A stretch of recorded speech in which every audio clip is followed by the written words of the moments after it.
The Archbishop of Seattle, Washington approved Catholic funeral rites for an active, unrepentant homosexual whose highly publicized suicide party involved marrying his gay partner while being accompanied by clairvoyants.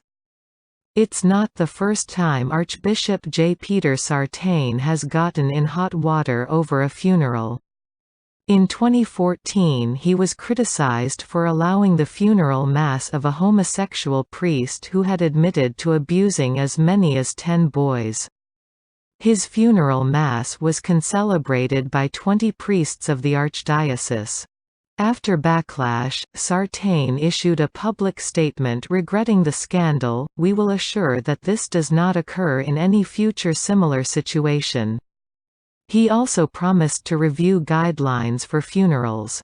The Archbishop wrote, "Even at a time as sensitive as the death of the perpetrator, the greatest prudence and sensitivity must be shown so that, while the deceased is given a Christian burial which proclaims the Lord's mercy and our hope in the resurrection, the impression is not given that the abuse perpetrated by the deceased did not take place or was not serious."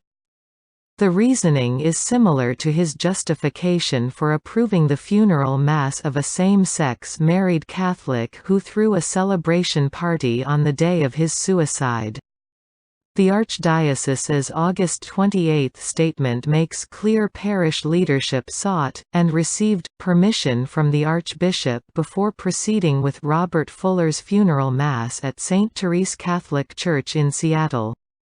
Once it was clear that Mr. Fuller was not going to change his mind, the pastor reached out to his leadership to discuss the situation. Archbishop Sartain agreed that it is the Church's responsibility to pastorally care for those who mourn. With this in mind, he gave permission for the funeral with certain conditions to ensure there was no endorsement or other perceived support for the way in which Mr. Fuller ended his life.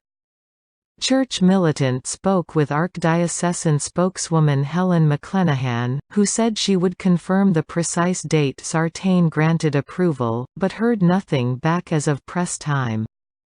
Critics have noted that Sartain's actions violate Canon 1184, which states, unless they gave some signs of repentance before death, the following must be deprived of ecclesiastical funerals: notorious apostates, heretics and schismatics, other manifest sinners who cannot be granted ecclesiastical funerals without public scandal of the faithful. Fuller's situation met all the criteria of 1184. He was a manifest sinner who showed no signs of repentance before death. His last acts involved marrying his gay partner and having a celebration before his suicide. His funeral has also clearly caused public scandal. More to the article at the link in the description.